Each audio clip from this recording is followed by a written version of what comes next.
안녕하셨습니까? 행복한 인생 이막 알베르토입니다.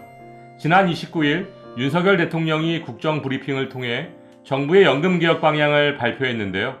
과연 어떤 내용이고 어르신들께는 어떤 영향을 미칠지 오늘 아주 쉽게 설명해 드리겠습니다.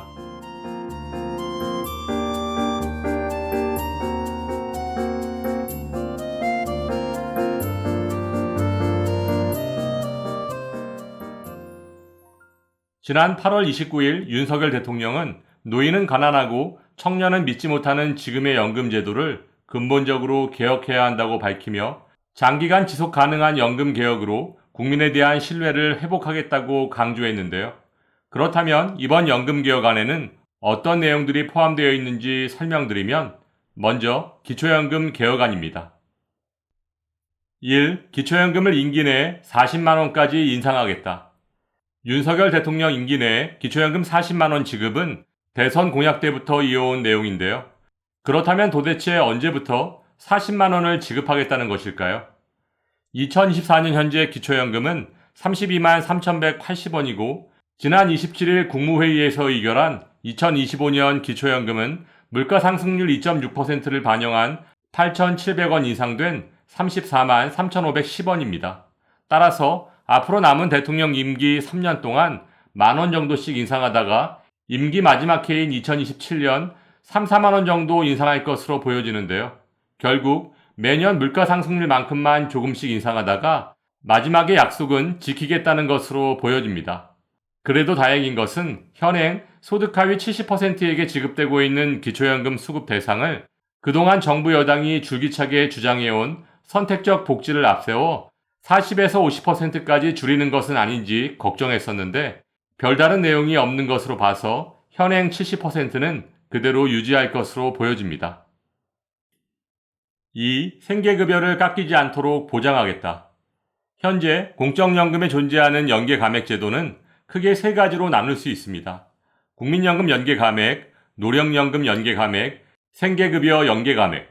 먼저 국민연금 연계감액은 국민연금을 2024년 기준 50만 2,200원 이상 받으면 기초연금의 50%까지 감액하는 제도이고 노령연금 연계감액은 국민연금을 10년 이상 가입해야 받을 수 있는 노령연금을 받을 시점이 되었을 때 임대, 사업, 근로소득이 일정 금액 이상이면 최대 5년간 국민연금의 50%까지 감액하는 제도입니다.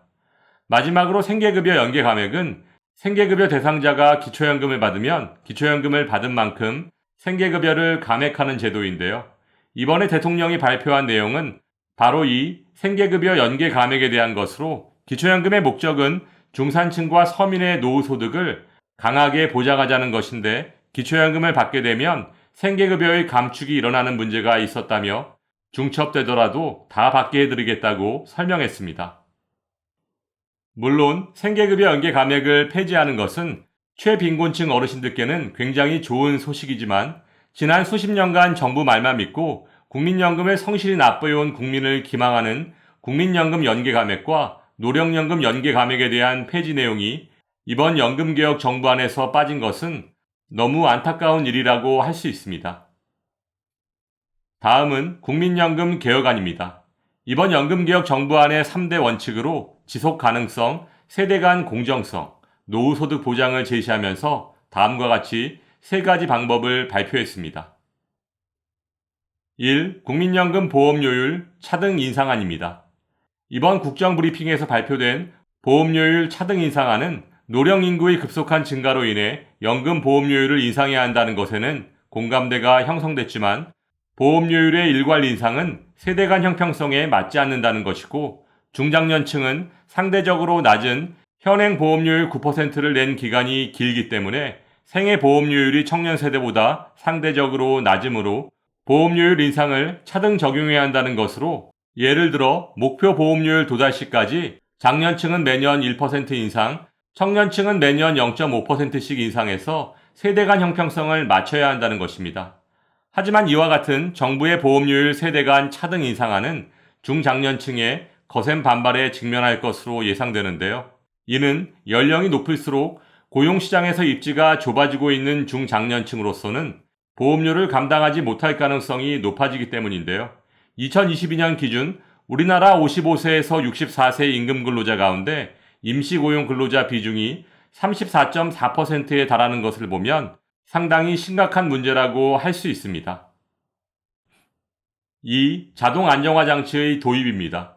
정부는 연금 운용의 지속 가능성을 제고하기 위해 납부액과 수급액을 경제 상황에 맞춰 수시로 바꾸는 자동 안정화 장치의 도입을 추진할 방침이라고 밝혔는데요.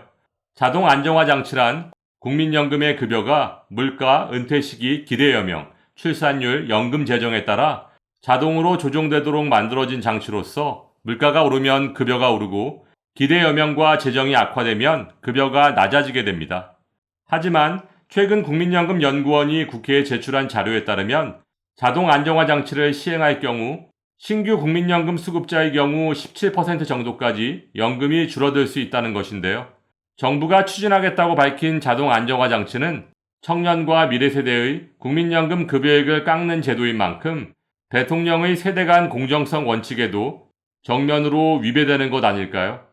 또한 우리나라의 연금제도가 성숙하지 않은 상황에서 소득 대체율을 더 깎는 자동 안정화 장치를 도입하는 것은 시기상조이자 국민연금 제도의 신뢰를 더욱 하락시키지 않을까 우려가 되는 것이 사실입니다.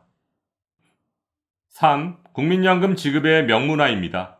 윤석열 대통령은 장기간 지속 가능한 개혁으로 국민연금에 대한 신뢰를 회복하겠다며 이를 위해 국가가 국민연금 지급을 보장한다는 내용을 법에 명문화해야 한다고 강조했습니다. 지금까지 이번 국정브리핑에서 대통령이 밝힌 연금개혁에 대한 내용을 국민연금과 기초연금으로 나누어 자세히 설명드렸는데요. 윤석열 대통령은 지난 21대 국회에서는 보험료율과 소득 대체율 조정에 초점을 맞춘 모수개혁에 치중했지만 여야 간 입장 차이만 확인한 채 합의에 이르지 못했고 여론은 근본적으로 해결해야 할 주요 문제에 대한 논의가 부족했다고 평가하며 22대 국회에서는 정부가 연금개혁안을 제출해서 논의를 조금 더 효율적으로 추진하도록 하겠다고 밝혔습니다. 또한 정부의 이번 연금개혁안은 모수 조정을 통해 연금 재정이 바닥나는 것을 조금 연장하는 것이 아니라 연금 운영 수익률을 제고시키고 자동 안정화 장치의 도입으로 기금 고갈 시점을 현행 예상 시점인 2055년보다 30년에서 40년 이상 늦출 것으로 전망하고 있다고 설명했습니다. 보건복지부에서는 오는 9월 4일 보험료율 인상폭과 소득 대체율 조정에 대한 구체적인 수치를 포함한 국민연금 개혁 정부안을 발표할 예정이고 이후 정부안이 국회로 넘어오면 여야는 국회 연금개혁특별위원회 구상 협상에 착수할 것으로 보여지는데요. 여소야대에 얼어붙은 현재의 정치적 상황으로 인해 이번 연금개혁 정부안은 어떤 최종안으로 합의될 수 있을지 알 수 없고 그 과정 또한 지난 21대 국회보다 훨씬 어려울 것으로 예상됩니다. 아무튼 이번 연금개혁이 정치적 유불리가 아닌 어르신들의 노후에 도움이 될 수 있는 방향으로 발전해 나가길 바라며 오늘도 알베르토가 어르신들의 행복한 인생 2막을 응원하겠습니다. 행복한 하루 되세요. 좋아요, 구독, 그리고 알림과 공유는 좋은 콘텐츠를 만드는 힘이 됩니다.